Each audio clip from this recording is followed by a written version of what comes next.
Tema kali ini tentang konsisten.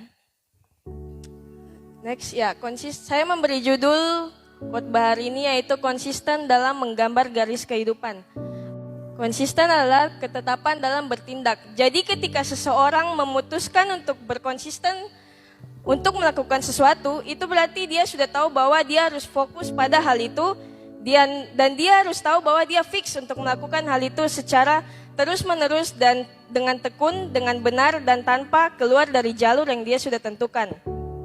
Contohnya, hari ini saya malas-malasan, saya bangun jam 11, jam 12, saya hidup tidak teratur. Tapi besok saya berkonsisten untuk saya hidup lebih produktif lagi, di mana saya bangun lebih pagi, paling lambat jam 7 pagi, terus saya minum air minimal 8 gelas untuk kesehatan saya pribadi.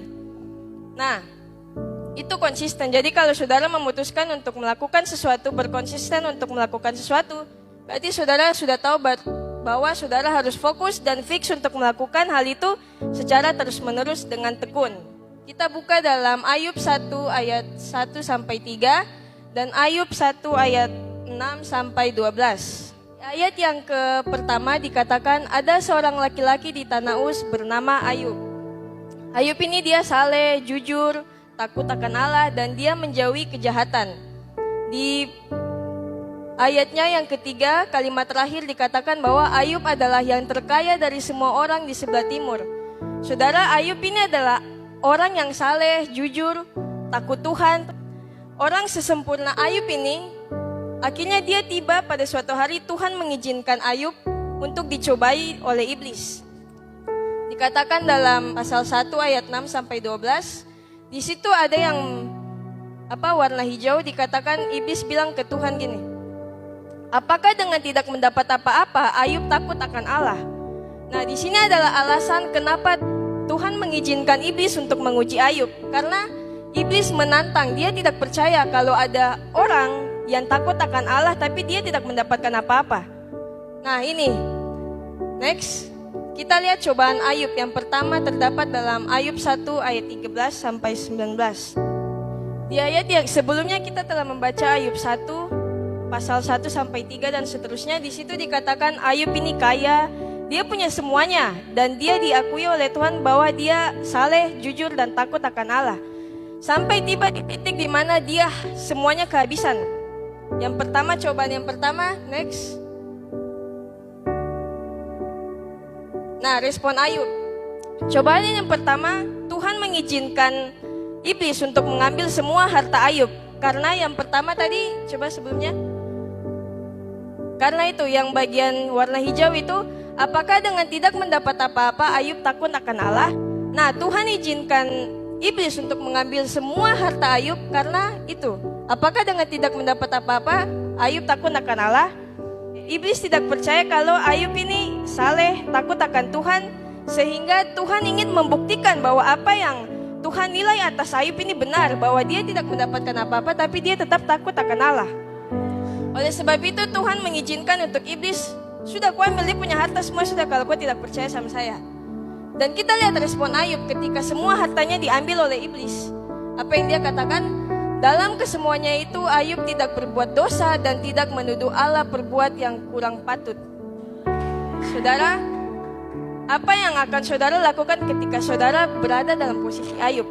Punya harta semuanya saudara bisa nikmati. Terus tiba-tiba di suatu hari, bang, semuanya habis. Apa yang saudara lakukan? Apakah saudara akan berbuat seperti Ayub? Atau malah sebaliknya? Ayo. Semoga sama kayak Ayub ya. Oke, dalam kesemuanya itu Ayub tidak berdosa dan tidak menuduh Allah. Tidak sampai di situ saja, ada cobaan yang kedua di hari berikutnya. Kita lihat Ayub 2 ayat 7 sampai 8. Sebab tiada seorang pun di bumi seperti dia, yang saleh, jujur, takut akan Tuhan dan menjauhi kejahatan. Kalau saudara perhatikan tadi di pasal yang pertama juga Tuhan bilang gitu sama iblis. Dan di pasal kedua ayat 3 juga Tuhan bilang lagi. Kenapa Tuhan bilang yang kedua kalinya? Karena iblis tidak percaya. Masa ada orang yang sesaleh ini? Masa ada orang yang punya segalanya tapi tetap takut akan Tuhan? Kadang kita tuh kalau punya segalanya lupa sama yang kasih kita segalanya itu. Tapi beda dengan Ayub. Kita lihat respon Ayub. Apakah kita mau menerima yang baik dari Allah tetapi tidak mau menerima yang buruk? Ada yang mau jawab? Siapa yang mau menerima buruk dari Tuhan? Bukan buruk sifatnya, tapi pencobaan yang Tuhan izinkan terjadi. Ada yang mau menerima? Pasti harus menerima lah, karena pencobaan yang Ayub alami itu lebih dahsyat dari apa yang kita alami. Bayangkan kaya raya dan tiba-tiba di satu titik di mana semuanya habis, sampai badannya sendiri yang kena. Dia sampai garuk-garuk badannya itu dengan pecahan beling, saking sengsaranya. Tapi apa yang Ayub katakan? Apakah kita mau menerima yang baik dari Allah tetapi tidak mau menerima yang buruk? Dalam kesemuanya itu Ayub tidak berbuat dosa dengan bibirnya. Saudara, terkadang ya saya sendiri pribadi di masa yang lalu, di manusia yang lama, saya pernah marah sama Tuhan karena cobaan yang Tuhan kasih itu menurut saya berat sekali. Dan di sini saya sangat termotivasi dengan Ayub karena apa yang sudah dia alami, dia masih sempat-sempatnya bilang, apakah kita mau menerima yang baik dari Allah tapi tidak mau menerima yang buruk.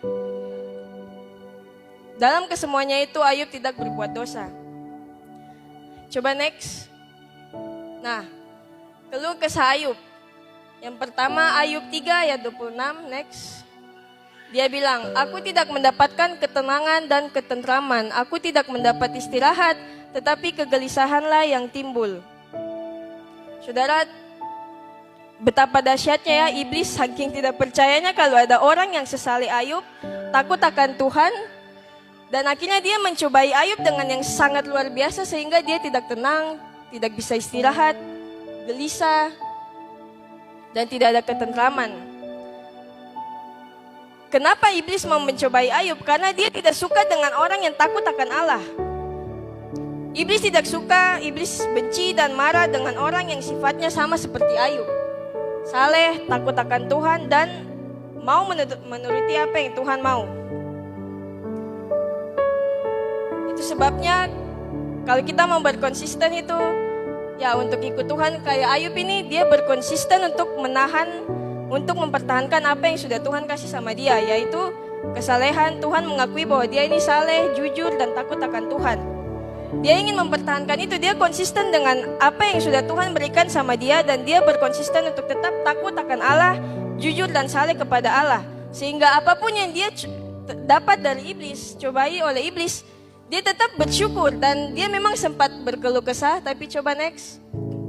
Setelah dia berkeluh kesah, next lagi. Ayub mencabut perkataannya dan menyesal. Ya, kadang kita sebagai manusia mungkin mengutuki Tuhan, tapi apakah setelah kita marah sama Tuhan, kita menyesali itu? Atau malah sebaliknya, kita have fun saja. Anggap saja tadi yang kita sudah bilang sama Tuhan itu tidak ada. Tidak seperti Ayub ini, dia sudah mengeluh, sudah mengutarakan keluh kesahnya, tapi setelah itu dia mencabut perkataannya dan dia menyesal. Saudara, iblis itu tidak suka kalau misalnya setelah ibadah ini saudara memutuskan keluar dan berkonsisten untuk tetap mengikuti Tuhan, mengikuti jalannya Tuhan tanpa ke kiri, ke kanan, terus tiba-tiba ada cobaan yang masuk, saudara malah melenceng dari apa yang sudah saudara konsistenkan itu, ya sayang sekali. Tuhan itu tidak suka dengan orang yang melenceng. Tuhan sudah bilang, Abi ikut jalan A ya. Ah Tuhan, kayak tidak baik ke jalan ini, akhirnya ke jalan B. Pas ke jalan B lebih rusak lagi. Sehingga kita bingung mau mempersalahkan siapa, mau salahkan diri kita atau mau salahkan Tuhan. Saudara, saya mau tanya, saudara mau bertahan dengan cobaan? Mau bertahan? Serius? Jangan sampai keluar baru tiba-tiba dapat kerikil langsung melenceng lagi. Nah, kalau saudara mau betul-betul serius, mau konsisten ikut Tuhan, apapun yang terjadi dalam kehidupan saudara, saudara abaikan. Kalau saudara mau bertahan, berkonsisten untuk mengikuti Tuhan, ikuti alur ceritanya Tuhan yang sudah Tuhan gambarkan dalam garis kehidupan saudara itu yang tadi. Ikuti terus saja. Orang mau bilang apa, oh ini dulu tidak suci, dulu maki-maki, baru sekarang masa mau sok suci gitu. Tidak usah. Nanti ujung-ujungnya orang-orang yang sudah ya omongkan saudara, gosip-gosip saudara itu. Jadi konsisten sama seperti Ayub, di mana dia mempertahankan untuk tetap mengikuti Tuhan apapun yang terjadi. Iblis mencoba untuk mengambil Ayub, tapi tidak bisa. Dia hanya bisa mengambil semua harta Ayub dan membuat tubuh Ayub luka, tapi tidak bisa mengambil nyawanya Ayub. Coba next. Nah, setelah Ayub menyesali apa yang sudah dia katakan pada Tuhan, keadaan Ayub dipulihkan. Nah ini saudara, kalau kita mau konsisten, apapun yang sudah saudara lalui saat ini, saya tidak tahu, tapi mungkin lebih berat dari saya atau lebih berat dari Ayub. Percaya saya bahwa Tuhan ada dengan saudara, Tuhan menuntun saudara, asalkan kita mau dekat dengan sumber pemberi pertolongan itu.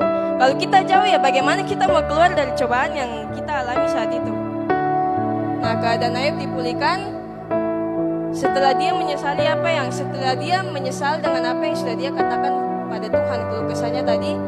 Terus Tuhan memulihkan keadaan Ayub setelah ia meminta doa untuk sahabat-sahabatnya, dan Tuhan memberikan keadaan Ayub 2 kali lipat. Nah saudara, dari sini kita belajar cobaan yang kita alami itu ada tujuannya. Tujuannya supaya apa? Tuhan mengizinkan iblis untuk mencobai Ayub supaya untuk mempermalukan iblis. Karena tadi yang ayat yang pertama itu iblis bilang, masa ada orang yang takut akan Allah tapi sedangkan dia tidak diberikan apa-apa. Tuhan ingin mempermalukan iblis. Dan sama seperti kita ketika kita sudah berhasil melewati cobaan itu, maka iblis sudah dipermalukan karena saudara telah bertahan dengan cobaan yang saudara hadapi. Ya, yang terakhir, tidak konsisten merupakan kelemahan yang harus dipatahkan. Berkonsistenlah dalam mencapai tujuan hidup saudara, maka tujuan yang ingin kamu capai itu akan berhasil. Konsisten itu adalah salah satu kunci utama dalam kehidupan kita. Kita mau jalan, kita mau sukses pun kita perlu konsisten. Oh, saya mau sukses, ya makanya jalan lurus terus. Kalau ada orang yang bilang, kok tidak bisa sukses, kok gaya hidup saja begitu, tidak usah dengar dorang. Ketika kamu sukses, siapa yang malu kalau bukan dorang? Siapa yang datang minta kerjaan siapa tahu ke kamu? Ya, konsisten dalam hal apapun. Dalam hal sekecil saja, misalnya kayak tadi, menjadi pribadi yang lebih produktif, bangun pagi, bangun hubungan dengan Tuhan. Ya, itu adalah salah satu hal-hal yang kecil yang harusnya kita bisa alami. Kalau untuk bangun pagi berdoa saja itu konsisten, itu kita tidak bisa bikin. Bagaimana untuk kita berkonsisten dengan hal yang lebih besar? Pasti mustahil. Berikutnya, habis. Tuhan memberkati. Tetap semangat dan jangan menyerah, karena kemenangan itu ada di akhir. Bagaimana saudara mau menang kalau saudara tidak melewati proses yang sangat panjang? Memang lika-liku jalannya Tuhan itu tidak gampang. Siapa yang bilang jalannya Tuhan gampang? Berat, susah. Makanya dekat dengan sang pemberi jalan itu supaya saudara dapat finish sampai ke tempat tujuan dan mencapai tujuan itu. Oke, saya silakan kepada Pak Gembala. Tuhan memberkati kita semua.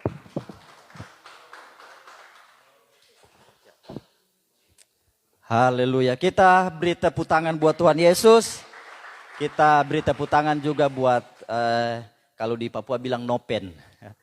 Saya sangat diberkati dengan kebenaran firman Tuhan yang sudah disampaikan tadi. Dan saya percaya bahwa kita semua yang duduk di tempat ini adalah Ayub-Ayub modern.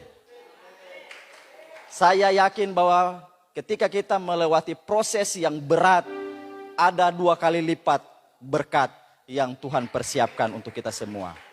Tetap komitmen, tetap konsisten, kita akan melihat mujizat.